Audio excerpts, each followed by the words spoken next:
named the second most fortified city during the war between the states. Now, Washington, D.C. was the first. Do you know the answer? Nashville. Now, because of its importance, one such face-off was the Battle of Spring Hill. Rippavilla Plantation in Spring Hill, Tennessee looks like a real-life war zone full of Confederate and Union troops as thousands take part in one of the largest battles of the Civil War, the Battle of Spring Hill. During the Civil War, Nashville was the second largest fortified area. They needed all the troops and forts to protect the food, clothing, and ammunition the South was storing in Nashville. The South General Hood had a very aggressive plan of attack on the Union Army, but a series of misunderstandings and lack of communication almost destroyed his Confederate army. When he attacked the Union troops, they fought back with a vengeance, and many young soldiers, ages 18 to 30, were killed. In most cases when it comes to history, you actually only get to read about it, but we're taking you back in history and you're going to experience it firsthand with the Battle of Spring Hill. The issue of slavery has always been a hot topic between the North and South. Rebel yells and gunpowder fill the fighting grounds as young men give their lives for their country. Can you imagine being a young soldier from the North, away from home for the first time, and waiting in the bushes for the other side, only to come face to face with a family member who is a soldier from the South? This war would destroy and separate families for years after it was over. The fighting tactics were very out of date.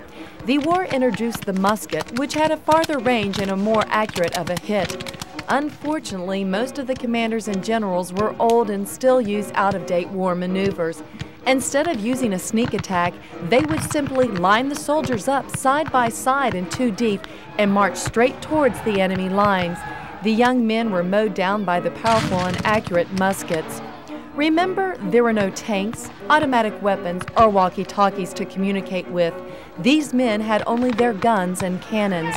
The muskets were quite simple to use. You would pour the powder into the gun and ram the cartridge with your pinky sticking out. Just in case the gun went off, you would only lose a finger and not your whole hand. The soldiers were told to stand ready, aim, and fire. They carried very few things with them. In this bedroll here would be maybe a spare shirt, if lucky a couple of pair of socks, and everything that he would need to sleep on would be in his bedroll, which would be tied up, we call it donut. A deck of playing cards, toothpaste, period toothpaste, toothbrush, maybe a sewing kit, a couple of extra items, whatever he personally could carry.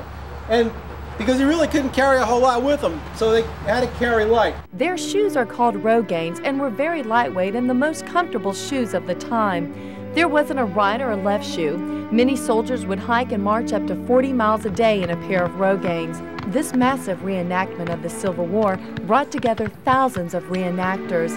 It's organized by the Nashville-based 1864 Tennessee Campaign Incorporated. The war isn't the only historical recreation at Rippavilla. Step right up, folks! Merchants line up in their Civil War best to sell and peddle their goods to would-be buyers who wanted a taste of the good old life. The women also dress in authentic dresses from this period. Gowns are full and full of color. Lively music fills the mansion yards as musicians try to lift the spirits of the war-weary.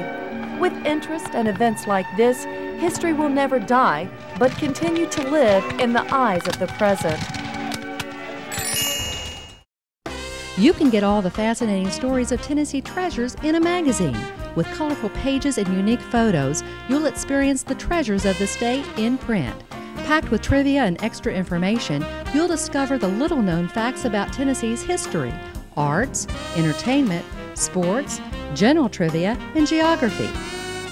Order your subscription by visiting TennesseeTreasures.net. Just $18 plus shipping and handling.